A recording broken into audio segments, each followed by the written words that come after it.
relação aos anos anteriores, pois as perspectivas não são muito animadoras, no sentido de que nós estamos a implementar cada vez mais ações, cada vez mais encontros, sensibilizações, mas de facto parecem os números persistem em não diminuir.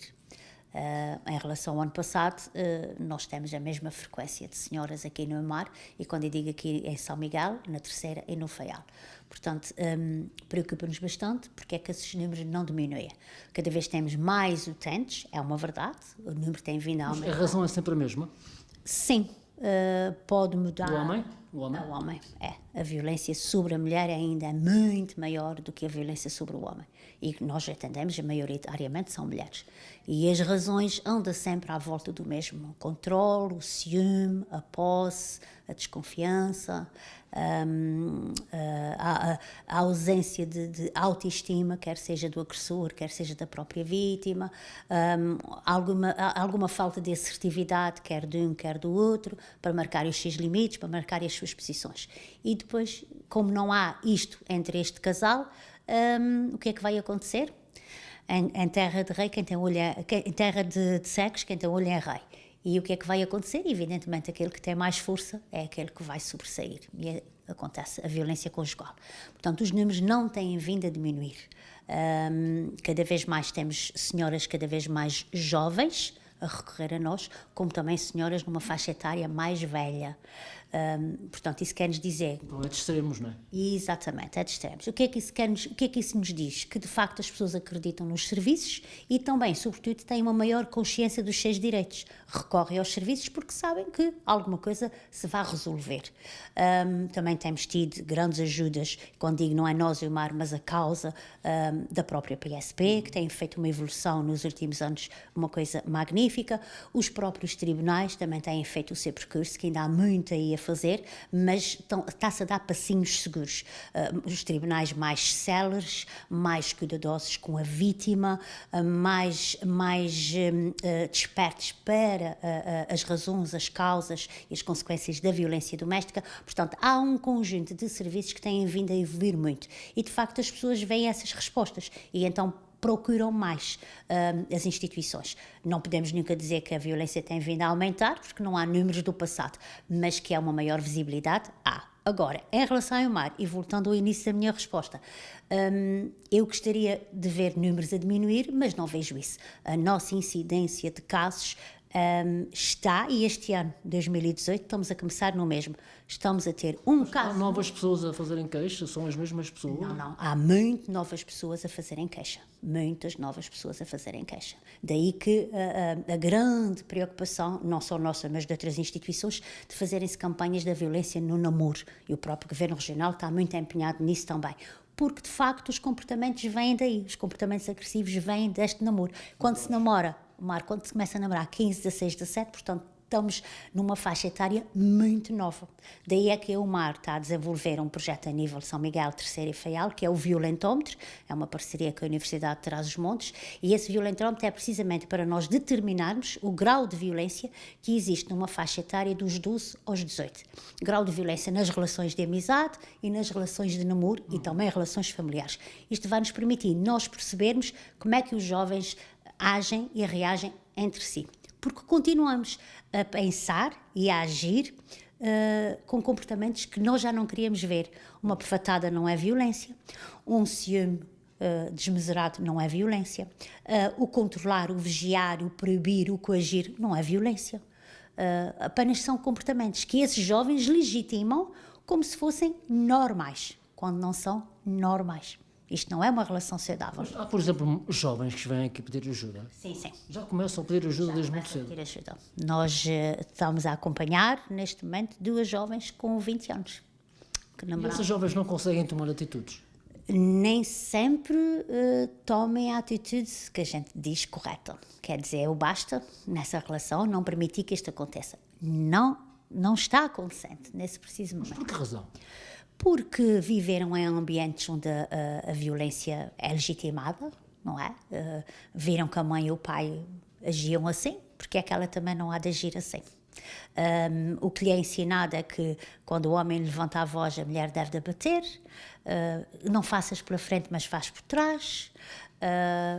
Todos esses comportamentos são feitos nesse sentido. Na cabeça destas raparigas ainda o sonho é casarem com um príncipe, não é? Não há príncipes, mas infelizmente elas ainda não sabem isto. Casarem, terem filhos, casarem com um homem rico.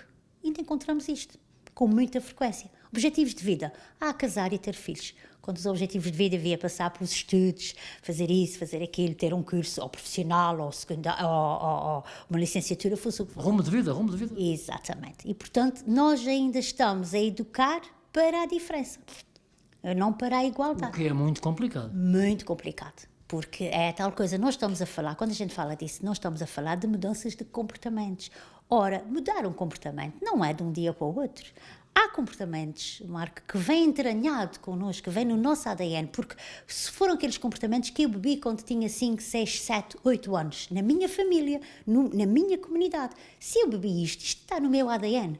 Como é que eu vou modificar isso? Mostrando outras realidades. Ora, é preciso que essas jovens tenham acesso a outras realidades. É preciso que elas tenham acesso a outros exemplos. E às vezes nem sempre o têm. Ou pela sua comunidade, ou pela sua vivência, ou pelos seus meios. Não têm.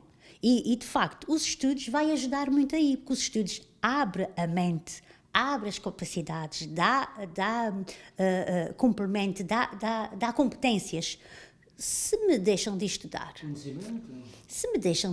se não querem fazer nada com os estudos, como é que nós vamos trabalhar essas cabecinhas? Não é? E, portanto, depois liga-se a televisão, os exemplos de algumas novelas apelam ainda a isto, não é? Os exemplos de algumas séries apelam ainda a isto, não é? Ainda no outro dia eu estava a falar com uma colega minha, e desculpe da gente dizer isso, temos um programa aí muito famoso no canal as Kardashians, portanto, mulheres famosíssimas, lindíssimas, pronto, mulheres famosíssimas, mas como é que elas chegaram à fama? Estás a ver? O exemplo que elas dão a esta juventude toda, é possível chegar à fama, mas os caminhos que elas fizeram para chegar à fama foi um caminho digno de trabalho, de gratificação delas enquanto mulheres, devido muito. Mas só por aí as coisas complicam-se. Exatamente. Não é? E, portanto, temos que dar a esta sociedade outro tipo de exemplos. E as pessoas mais velhas, o outro extremo que vem cá pedir ajuda? O outro extremo é, vamos dizer, uma geração mais próxima da minha idade. Foram educadas para terem uma vida de casamento e que é uma cruz que Nosso Senhor lhes deu. Foi assim. Continua assim? E continua assim. Muita gente continua assim. Não ata nem desata? Não ata nem desata. Geralmente, quando é que isto desata? Quando, efetivamente, há filhos aí desta relação, adultos, e que questionam o que é que a mãe está a fazer naquela relação, que tipo de casamento é que a mãe tem. E aí, por vezes, na cabeça destas senhoras há um clique. Lá está outra mentalidade, não é? Outra mentalidade. E há um clique aí e há um basta aí.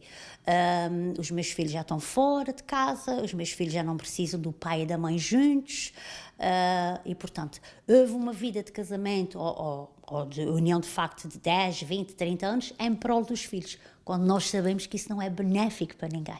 E aquele exemplo que eles deram não foi um exemplo bom para aqueles filhos. Mas dizer isto a esta gente e operacionalizar isto junto destas senhoras não é fácil. Pois, e costuma-se dizer que quem semeia ventos colhe tempestades. Mas José, falou no início que não tem números para quantificar a questão da violência doméstica, mas o que é facto é que ela continua na mesma a aumentar. Qual é o conselho que dá às mulheres? Olha, Marco, eu penso que nós temos que, qualquer uma de nós deve partir para uma relação pensando que não é metade de ninguém. Durante muitos anos, não é a literatura, a poesia, que a mulher é metade do homem, o homem é metade. Nós não somos metade de ninguém, nem do homem, nem da mulher. Nós somos um ser único e total. O que nós temos que fazer é irmos nos enquadrando um e o outro na vida de cada um. E pensar e agir de que eu não vou mudar o outro só muda se quiser.